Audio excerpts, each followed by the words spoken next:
Iran launched more than 300 missiles and drones at Israel in a single night. They called it retaliation. What they did not understand was that many of those projectiles were being intercepted. The authorization was already drafted. The strike packages were already queued. The targets had been selected for years. Iran's attack did not catch Washington off guard. It handed Washington the legal and political trigger it had been missing since 2018. This is the story of how Iran built that trap, and then walked into it. That trap had been waiting for a very specific trigger. Washington had the firepower. It lacked the legal and political justification. In May 2018, when the Trump administration withdrew from the JCPOA and began maximum pressure sanctions, it created a framework where any significant direct Iranian attack on a U.S. ally would give Congress the vote it needed and give partners the cover to stand aside. That window had been open for 6 years. Iran's decision to launch directly from sovereign territory at scale against an Israeli military base closed it.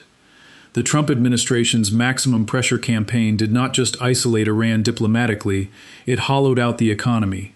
Oil exports, which had briefly recovered under the nuclear deal, collapsed again to roughly 400,000 barrels per day by late 2019. The rial lost more than 60% of its value against the dollar in a single year. Inflation crossed 40%. The cost of staples, bread, meat, medicine, became unbearable for ordinary households. This was not slow decay, it was a deliberate strangulation of the state's revenue base. Then the domestic front cracked open. The November 2019 protests were not the usual Tehran graduate marches. They spread to more than 100 cities, including working-class strongholds like Mashhad and Baybahan. Protesters burned banks and attacked symbols of the Revolutionary Guard. The regime responded with a crackdown that Amnesty International estimated killed at least 300 people. But the underlying anger did not dissipate. It simmered. By the time Mahsa Amini died in morality police custody in September 2022, the powder keg was ready. That wave of unrest, led by women and students, lasted months and shook the security apparatus in ways previous movements had not. Regionally, Iran's position was also eroding. Israeli strikes inside Syria had killed multiple senior IRGS commanders. The Abraham Accords were redrawing Arab alliances without Tehran at the table. Proxy militias remained useful but expensive. For a leadership that had built its legitimacy on resistance and defiance, the walls were closing in. Inaction began to look like surrender. Instead of proxy operations, instead of a drone slipped across a border, it was a visible, traceable salvo launched from sovereign Iranian territory. On April 13, 2024, the Islamic Republic executed something it had successfully avoided since the Iran-Iraq War, a direct, state-to-state military strike. The target was not an embassy, not a contractor facility.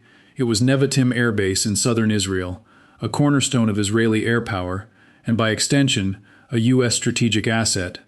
Over 300 munitions were launched, roughly 170 drones, more than 120 ballistic missiles, and about 30 cruise missiles. The scale was calibrated not merely to overwhelm, but to signal a new doctrine. Operation True Promise was designed to be seen, its trajectories lighting up regional radars for hours, giving the United States, Britain, France, and Jordan time to intercept. But the sheer volume presented U.S. Central Command with a singular, data-rich scenario, a near-perfect replication of the integrated air and missile defense problem their strike packages had been built for.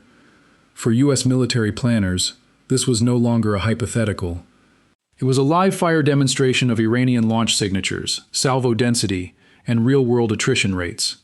Iran had stepped across a threshold that strategic doctrine had treated as absolute. Some analysts argue the axis of escalation had shifted, and Tehran handed Washington a provocation many see as unambiguous. For years, U.S. Central Command had refined strike packages for precisely this moment.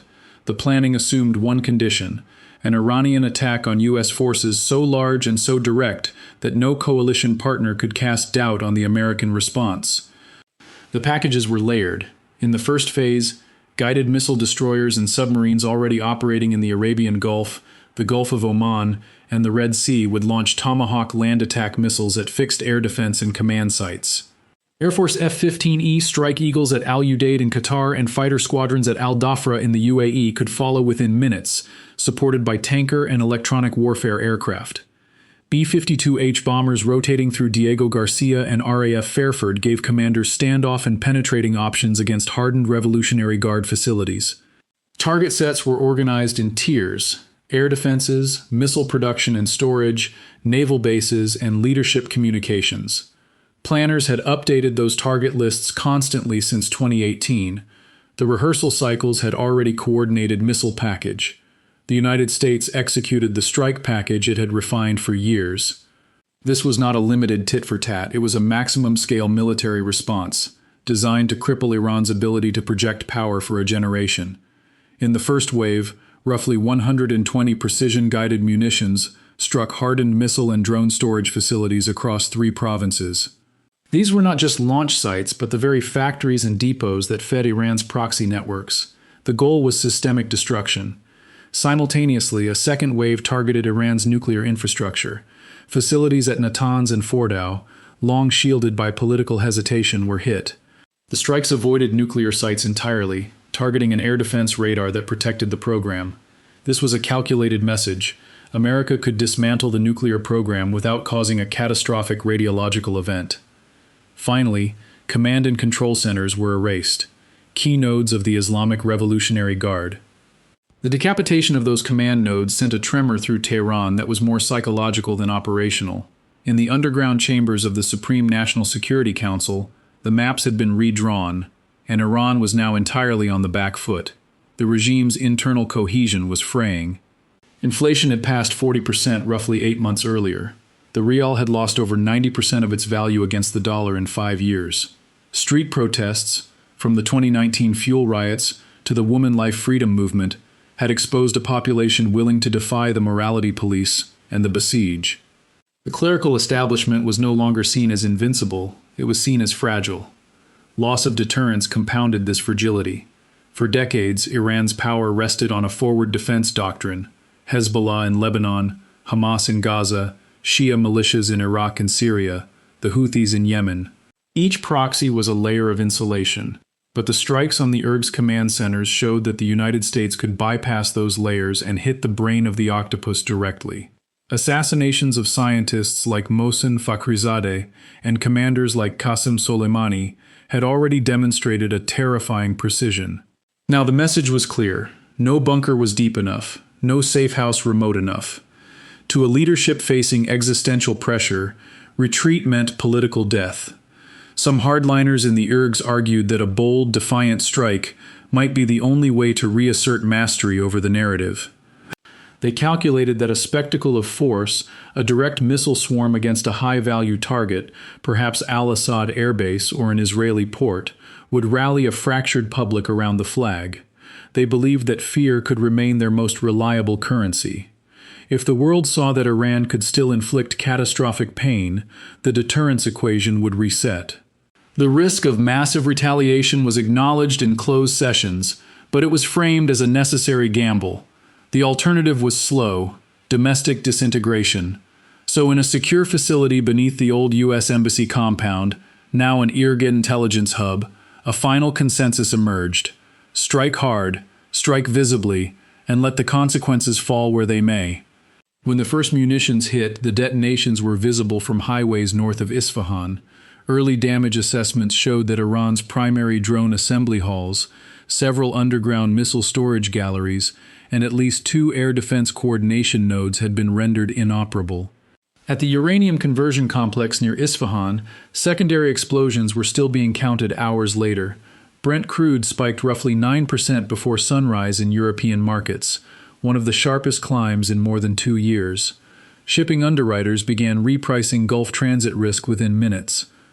Iranian state media went dark for almost 40 minutes, then returned with a short statement calling the attack an act of war and promising, in the usual phrasing, a crushing response.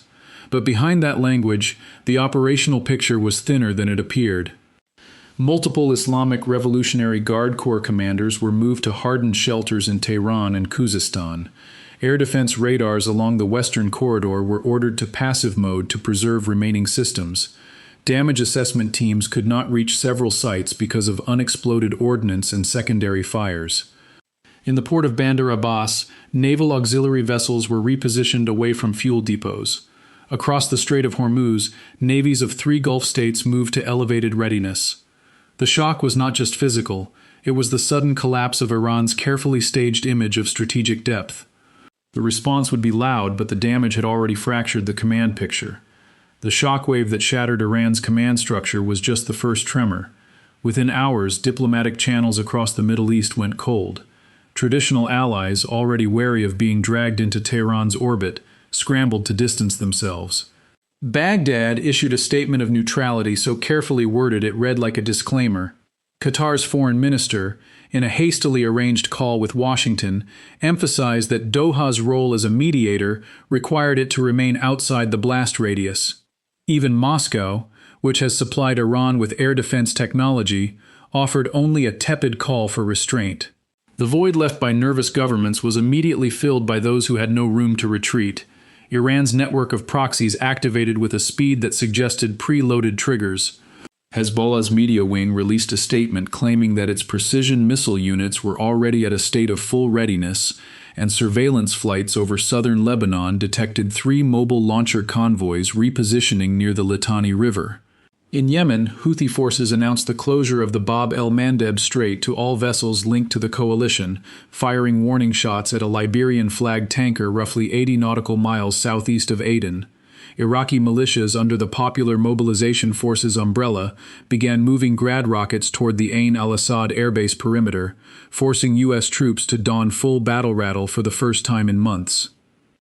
As capitals from Ankara to Amman activated crisis cells, the global reaction seemed to harden into a single, uneasy pattern. The United Nations Security Council convened an emergency session, but the speeches were less about de-escalation and more about marking boundaries. China's ambassador warned against any expansion that might threaten energy shipments through the Strait of Hormuz. The European Union, which had been trying to salvage the nuclear deal for years, issued a statement that condemned the initial strike but pointedly declined to endorse any further military action. The world was not just watching a conflict, it was measuring the distance to the edge of a wider war, and each nation was quietly calculating how close it could afford to stand. The European Union's careful statement, condemning the initial strike but pointedly refusing to endorse more military action, now serves as a benchmark. The world is measuring the distance to the edge of a wider war. For Iran, the immediate options are now starkly asymmetric. Some analysts believe its most likely responses lie in the shadows: cyber attacks, harassment of shipping, or calibrated strikes through proxies.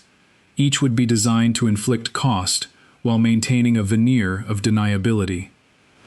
For the United States, the calculus is now one of risk management versus decisive victory. Military planners have prepared extensive strike packages, but the White House must debate whether further kinetic action is worth triggering a prolonged, open-ended conflict. The political appetite may shift rapidly. Hawks will argue that failing to respond forcefully to any asymmetric attack invites more aggression. Doves often warn that every additional strike narrows the path back to diplomacy. The region now holds its breath. Many analysts argue that every action from this point forward climbs a rung on the escalation ladder. A cyber attack might be met with financial sanctions. A proxy rocket barrage could trigger another wave of airstrikes. The threshold for a direct, full-scale war between the United States and Iran has been lowered.